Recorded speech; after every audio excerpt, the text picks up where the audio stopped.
So nalit po tayo sa Father's Day, kaya magmi-message po ako about Godly Father. Kaya yung title po natin, Godly Father. Bakit nidagdagan ko po ng Godly Father? Pwede naman yung topic natin na Father. Amen. If we see Godly Father, ano po yung napupunta sa isip nyo? Mabuting Ama.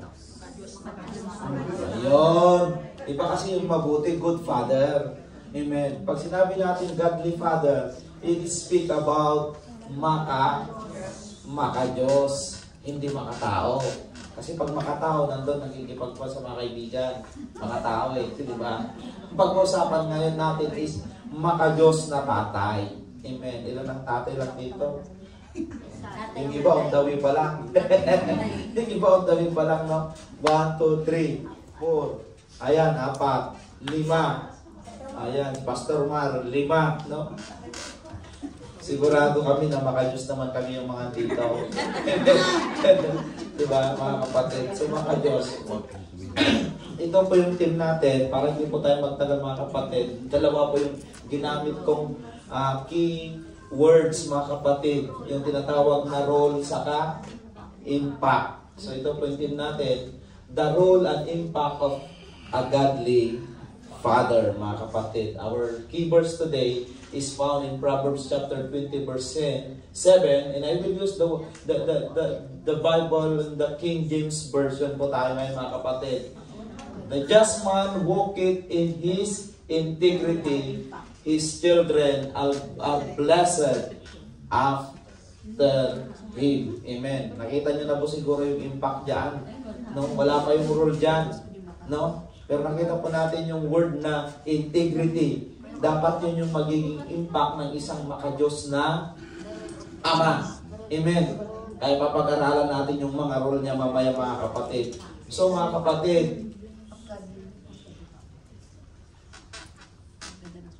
pag sinabi po nating rule, it is a function. Amen. It is a task. It is a job. Amen. Pero gagamitin ko yung salitang calling pag sinabi nating role. Ang tatay ay tinawag din. Ang mga tatay. Pagtawag din yan sa Panginoon, mga kapatid. Bihirang maging tatay. At we are blessed if we become kapag naging tatay ka. Di ba? Pero hindi ko lang alam, dahil minsan naman may mga tatay na nagtatapon daw ng mga anak. Di ba? May mga tatay na, may mga pa naman na gustong-gustong maging tatay. Di ba? Alam niyo, mga kapatid, nung nasa Pilipinas pa ako, when they invited me, hindi ko makakalimutan itong mga kapatid about counseling for fathers. Sabi ko, binata pa ako noon. Ang hirap pala mag-counsel pag wala ka pa sa lugar na yon. No? Pero nung nag-asawa na ako at naging tatay na ako, doon ko naalala yung sinasabi ng mga magulang ko noon na pag naging magulang ka,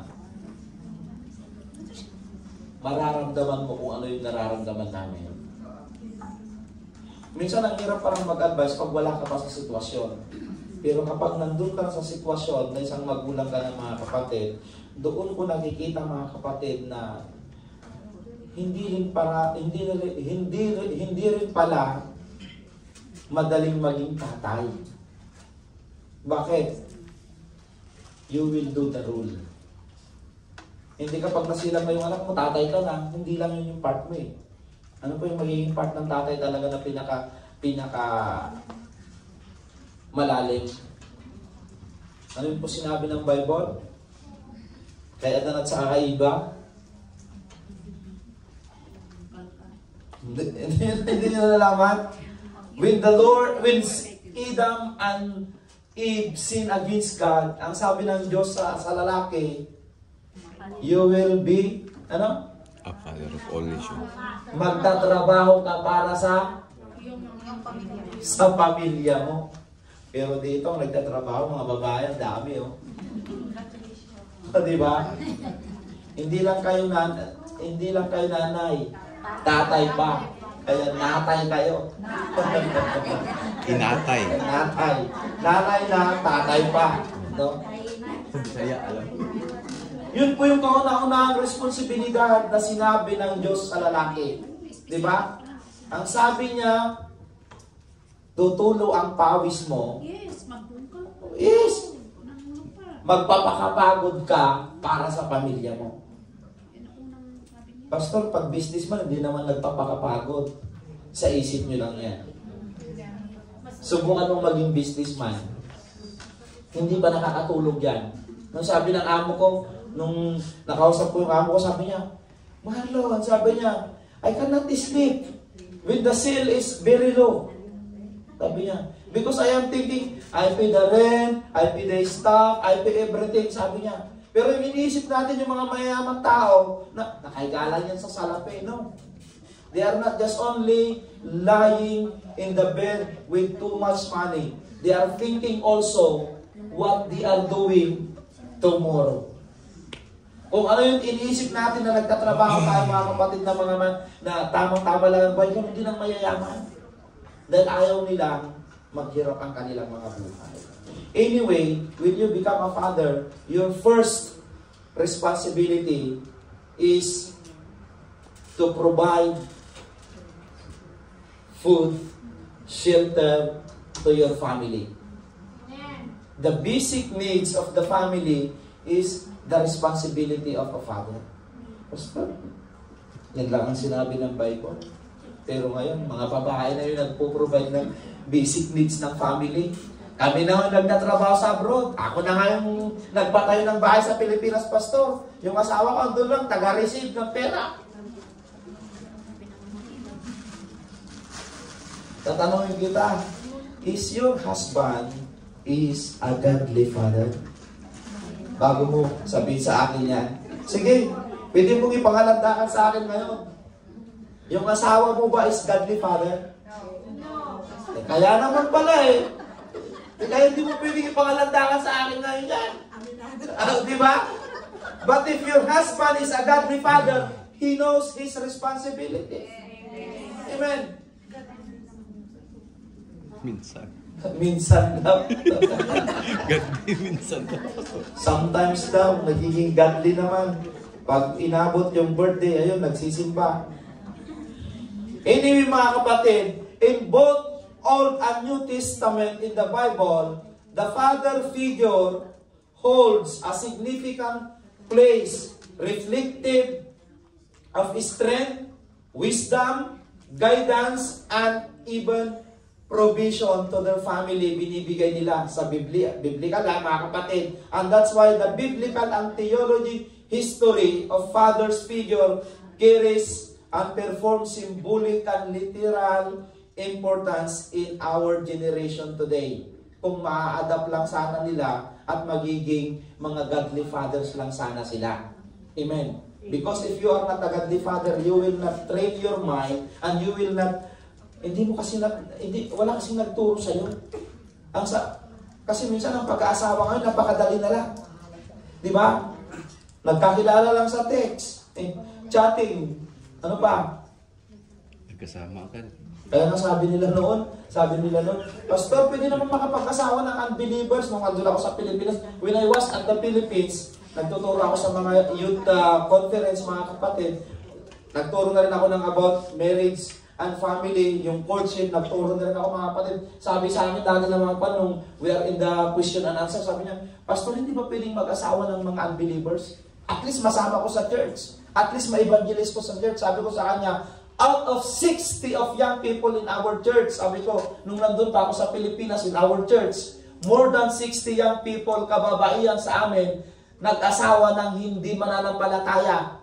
And out of that 60 young people na kababayan sa church namin na nag-asawa ng hindi mananampalataya, 3 lang ang nakikita kong nagsisimba. Sabi ko sa kanila, prove me if you can and you have the strength that comes from the Lord, na sabi ko, hindi ka mawala sa church. Musician namin sa church, worship leader namin sa church, drummer namin sa church na babae, mga kapatid, they are all gone in the church when they married na. Yes, mga kapatid. Then sabi ko sa nagtanong, if you know, and if you have the strength, and if you have the conviction of the Lord, why not go? Sabi ko sa kanya. But if it is, pag walang conviction ng Panginoon sa'yo, without God's leading sa'yo, sabi ko sa kanila, don't do it. If it is your own conviction, if it is gusto ko siya, dahil pogi siya, may sasakyan siya, may business siya, Blue diba? eyes pa. Without the leading of God, sabi ko sa kanya, don't go. Maybe someday, matulad ka dun sa young people sa amin sa church. Ang dami sa church namin, nakapag-asawa, most especially babae. Because ang lalaki, mga kapatid, mas malakas ang hatak ng lalaki kaysa babae. Makapag-asawa ka ng lasinggero. Sige. Pag nagsimba ka, sabi niya sa'yo, bubugbog. Sige. Ang church pa naman minsan sa atin, pag umuwi tayo, minsan alas 12 na. Yung asawa mo lasing na, pagbalik mo, lumilipat na yung kaldero, pagbalik mo sa church. Imbis na na-bless ka sa church, pag uwi mo konsumisyon. Tama? Nandun ka sa church, ang ganda ng testimony, kalunod ka pa, lumuluwa ka pa dahil sa worship, mga kapatid. Pag uwi mo, sasalumuhin ka kayo ng asawa mo na lasing-lasing. Ang tagal mo sa church. Yung kaldero lumilipat, walang ulam, sisirmulan ka ngayon. Nakasawa mo, naginig ka ng sermon sa church, puro blessing. Oh, napapahaliluya ka. When you go, sa bahay mo, umuwi ka, puro sermon ng asawa mo na hindi ka makain ng aso.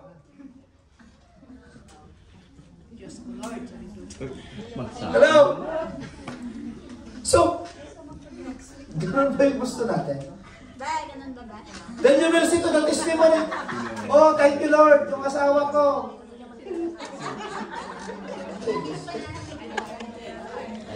Okay. Napapahalin mo, wala na lang yung mga kapatid. Alam niyo mga kapatid,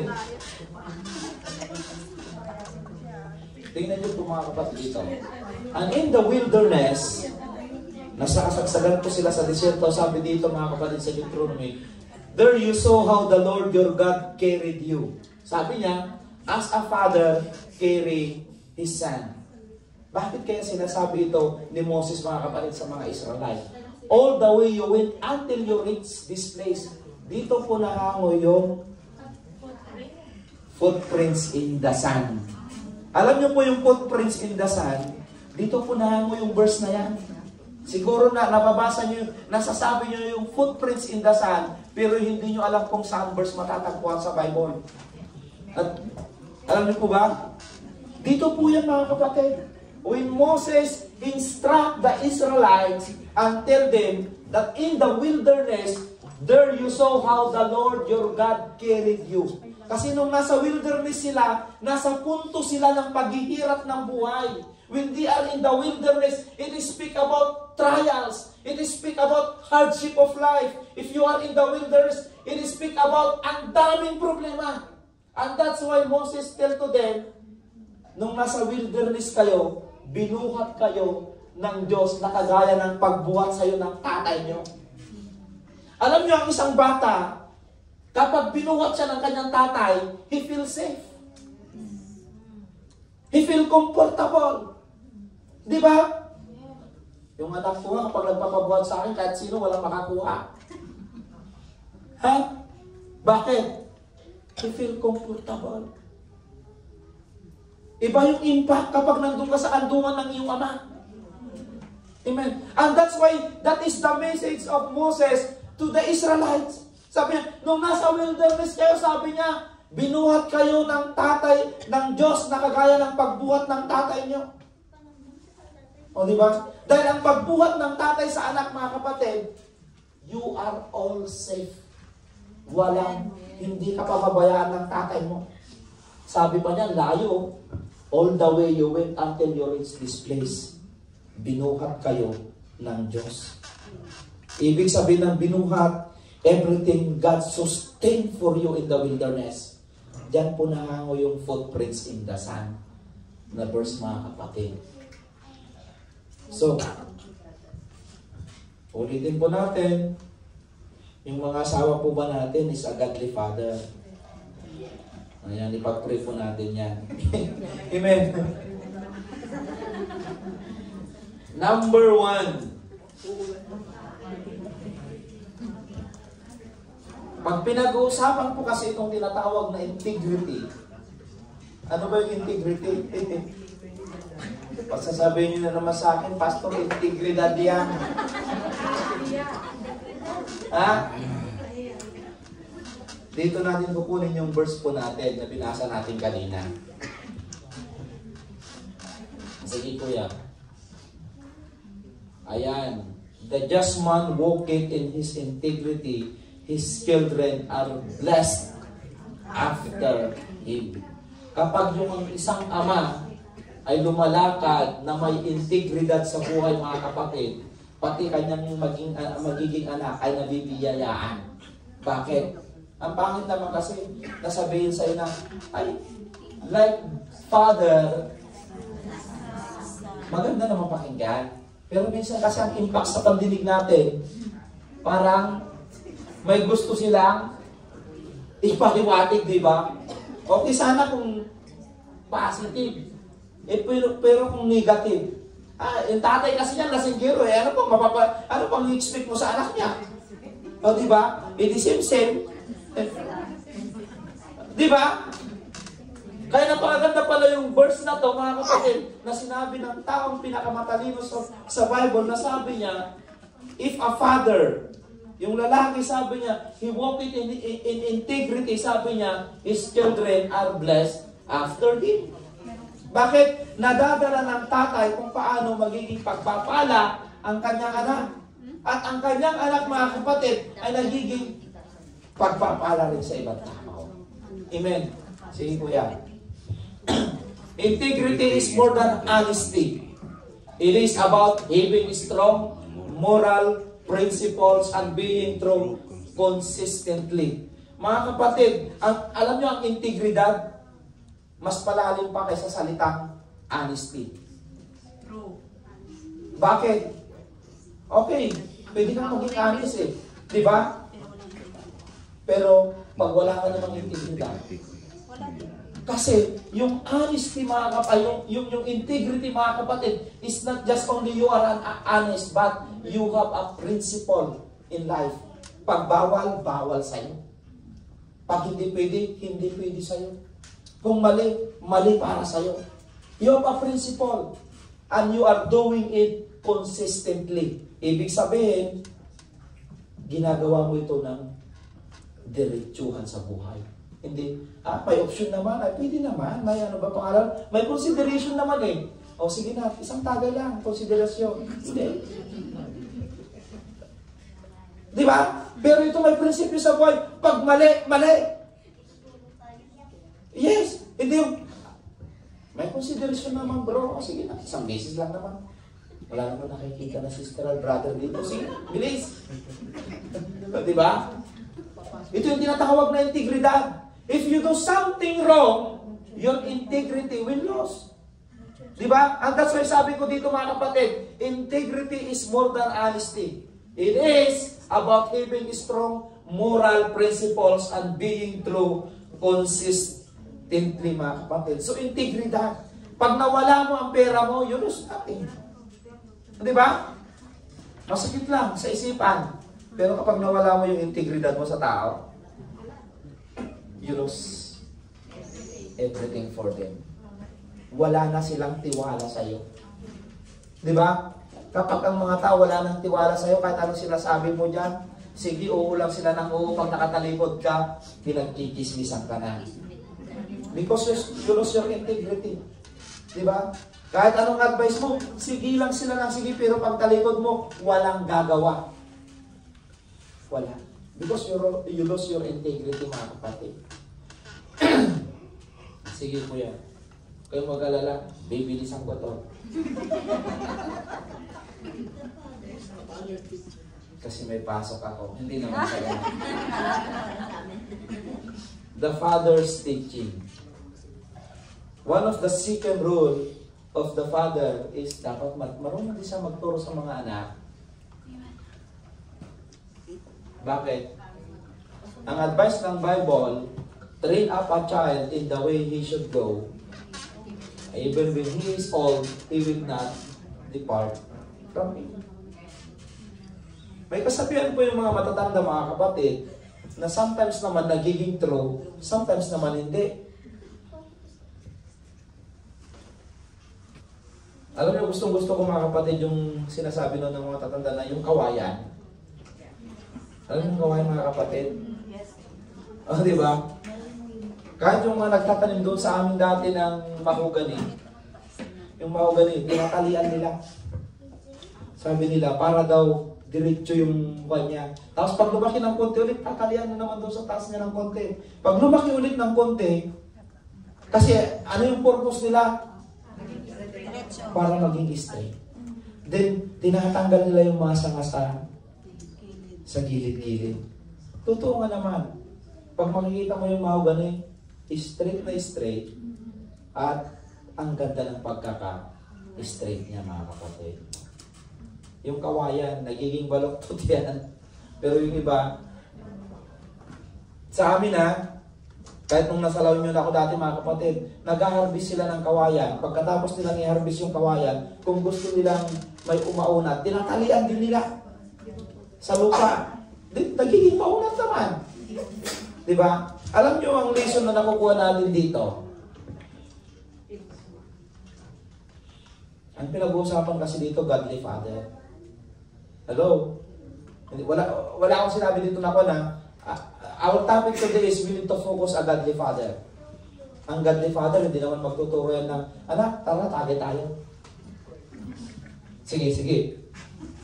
Pero ka nakita ang ganun na Godly Father na, tara anak, mag-disco tayo. Mag-outbound naman tayong dalawa. Mag-jamming naman tayong dalawa. Wala naman siguro ganun, di ba? Nayayaan mo yung anak mo. Kasi pinag-usapan natin dito is Godly Father He will train his child in the way he should go, not the way he is doing. Tama? Okay, good. If your father is a Godly Father, tara anak, may fellowship ngayon. Sama ka sa akin. Wow. Sana all. Di ba? Tara anak, may Bible study ngayon sa church. Sama ka sa akin. Sino dito nagsabing sinama yung anak? Nakabihis ka na yung anak mo, mama, saan ka pupunta? Papa, saan ka pupunta? Uy, may prayer meeting ka ngayon, huwag kang istorbo Diyos ko naman. Train up a child in the way he should go. Ayaw mong pa-istorbo, nagtatanong na yung anak ko, paano sabi niya, magsisimba ka pala, mag-prayer meeting, mag-Bible study ka. Pero galit ka naman. Ayaw mong pa-istorbo sa mga pag-aayos mo sa sarili. Alam mo mga kapatid, when we train a child, sabi nga nila, sa batang murang edad pa lang, tinitrain na daw yung bata. May mga bata naman na sa murang edad, ang hirap turuan. May mga bata naman nung bata, pag tinitignan mo, napakakulit at napakapangit ang ugali, pero pag tanda ng konti, ang bilis ng pag-mature. Alam niyo yung pamangkin ng tita ni Jackie, yung anak niya dati sa Dubai? Ay, naku, grabe. Kung pangit ang ugali, yun na yung bata nakita kong ang pangit ng ugali. Totoo po yung mga kapatid. Sobra. Pupunta noon doon sa bahay namin, pag may nakitang babae nakatalikod, biglang dadakbayin yung suso. Oh. Sina Susana dati, mayroon silang, ano ba yun? Yung isda, ano ba yun? Aquarium. Inanap nila yung isda, nawala na, doon lang sa sahig. Kinulong kayo ni Brother Lord Binion. Dahil kakaiba pag nagsalita. Pero alam nyo ngayon, ilang taon na siya ngayon, nagbibinata na. Grabe. Napaka, kahit sa church. No? Kasi nakikita niya sa kanyang mga magulang kung ano yung ginagawa ng magulang. Yes, sa murang edad kasi minsan, they are always, ano pa tagal nag-i-explore pa yung utak nila. Hindi pa nila alam talaga yung totoong tama at mali. Pero kapag unti-unting nagmamature yung kanila, yung utak nila, naiintindihan na nila yung sinasabi mo. Pero yung bata ngayon, 3 years old, 4 years old, papaluin mo na magpasa sa katawan para turuan. Ang may sira nun yung magulang. Ha? Pwede mong paluin yung anak mo pag nag-umpisa na sa edad na 7 na malakas. Kasi alam niya na nag-aaral na siya. Pero yung 3 taong gulang, magkakaroon ng pasa sa likod, 4 na taong gulang, magpapasa sa likod dahil sa sobrang kulit niya, pinapalo mo. It is not the child mistake. It is you. Kahit ano, pwede mo pala, yung matanda nga minsan, tinuturuan mo, ayaw magpaturo eh. Sige. Diba? Eh, yung bata pa kaya hindi pa niya alam yung totoong tama at mali. Yes, we need to train them in the way they should go. Pero may tamang sukatan ng taon yan. 2 years old, tuturuan mo ng ayaw mo paluin mo. Hindi. Magpasa-pasa yung mga bata. Yung bata, yung matanda, ang hirap turuan eh. Sige, tanungin nyo ako, anong mas mahirap turuan, bata o matanda? Matanda! O, alam nyo pala eh. Ngayon sa kanyo ako alam nyo kasi ayaw yung paturo. O, di ba? So, pero ang implication naman kasi nito maganda mga kapatid, tignan nyo. Kukunin naman natin ngayon dito yung application mga kapatid. Train up a child in the way he should go, even when he is old, he will not depart from it. Tignan nyo. Yung batang laging nakakasama sa worship, sa ministry. Kita nyo, yung laging pumupunta sa church, minsan nag-worship ng sarili yan. Kung ano yung naririnig niya doon na kinakanta nyo, minsan pag uwi ng bata, hallelujah. Minsan kahit yung bata rin pag walang ginagawa, nag-hallelujah rin yan. Yes, bakit? Yun kasi yung namumulatan ng kanyang mata. Yes, napakakulit, napakapangit ang ugali. Pero habang nakikita niya kung anong ginagawa, nakalakihan niya yung pagpunta at pagsama sa iyo, sa pagsisimba mo, balang araw, yun ang nai-inject sa utak niya. Di ba? Kaya nga minsan, kahit walang ginagawa yung bata, nagkakanta ng Christian song, kasi yun ang naririnig niya. Pero tignan mo yung lagi niyang naririnig na ibang kanta. Ay, Bumblebee, Bumblebee, sige, Bumblebee na lang ng Bumblebee. Pati utak, Bumblebee na rin. O, diba? Pati pagsayaw. O, diba? Yes. Pero kung nakikita niya lagi mga kapatid, paano ka mag-pray? O, tingnan mo si Toto. O, sabi ko sa kanya, prayer meeting yan. Mag-pray kayo, Papa. Sabi niya, dati, maingay yung ginagamit niyang cellphone. Pag alam niyang nagpe-prayer na, pinapahingaan niya na yung volume. Pero dati, makulit, ayaw. Pero ngayon, pag alam niyang prayer na, magpapapahinga na siya ng volume. Kasi, nasasabi sa kanya, at naituturo sa kanya kung ano yung naririnig niya. Diba? Kasi nakikita, uy, nagpe-pray. Kaya pag sinabi mong close your eyes, gagawin din. Pero may tingin pa rin. Tapos na. Ganun pa. Totoo po yung mga kapatid, if you want to train a child in the way he should go, Godly Father ang pinag-usapan na, you need to bring your church in the church. Mga kapatid, maraming mga magulang nagsisimba, pero hindi nila naalala yung mga anak nila. Kaya ang tanong ko ngayon, naalala niyo ba yung mga anak niyo pag nasa loob kayo ng church? You are happy, you are blessed by God, you are touched by God inside the church, but your daughter, but your son, they are still not encounter the Lord Jesus Christ in their lives. You are makasarili. Bakit ko sinabing makasarili? You are saved by the Lord. Why not share the blessings that you receive from the Lord? Number 1, to share the blessings na na-receive mo bilang salvation sa pamilya mo. Tama? Diba?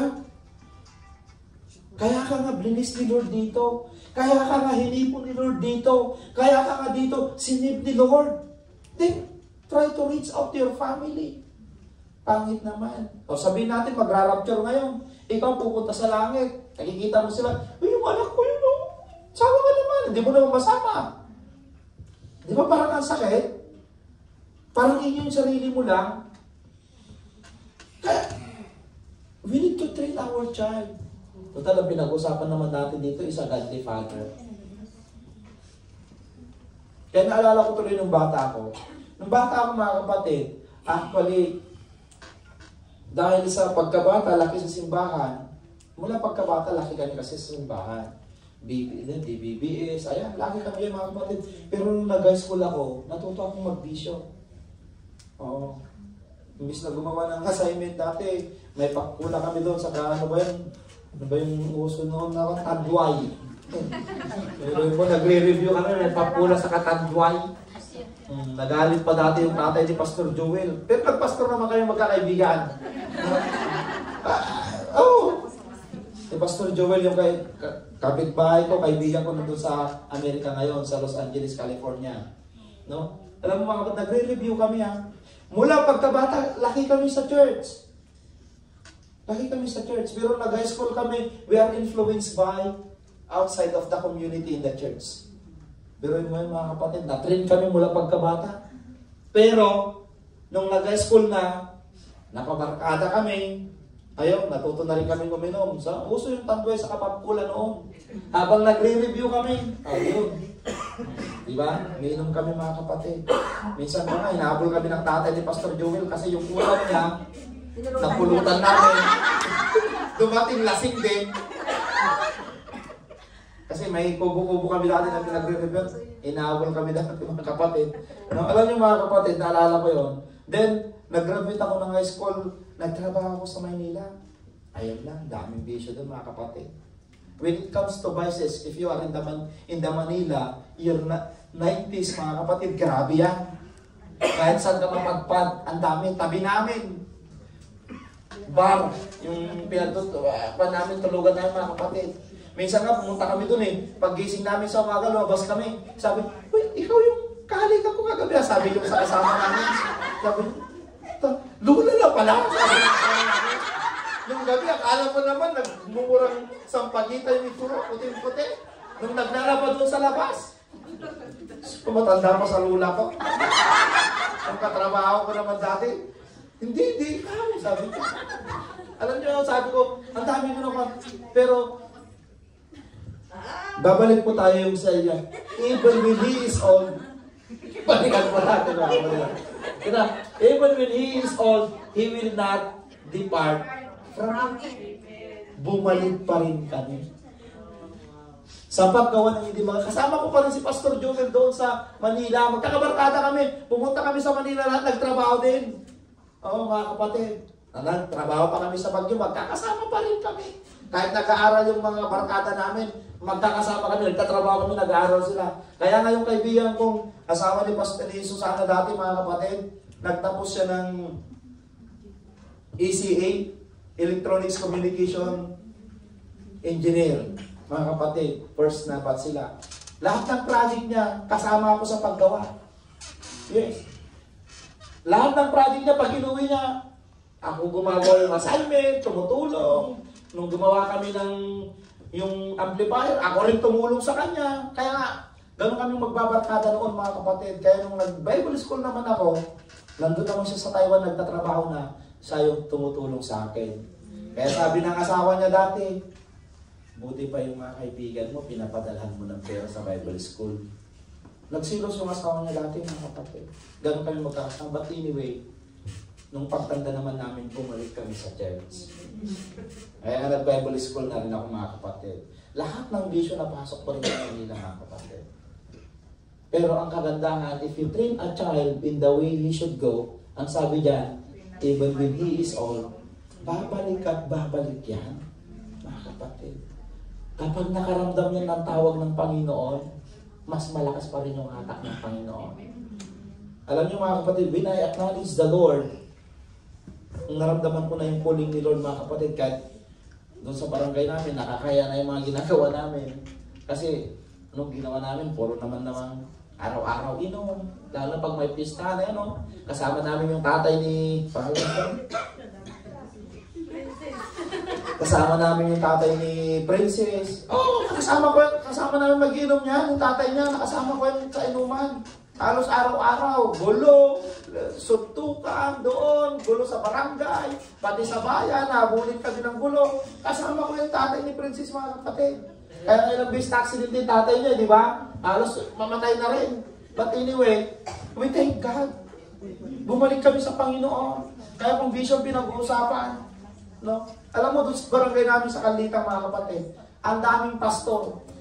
Pumunta ka sa church namin, makikita mo doon pag tumayo ka, karamihan pastor ang member. Yes. Ang daming na-provide na pastor. Sabi ko nga yung people kami,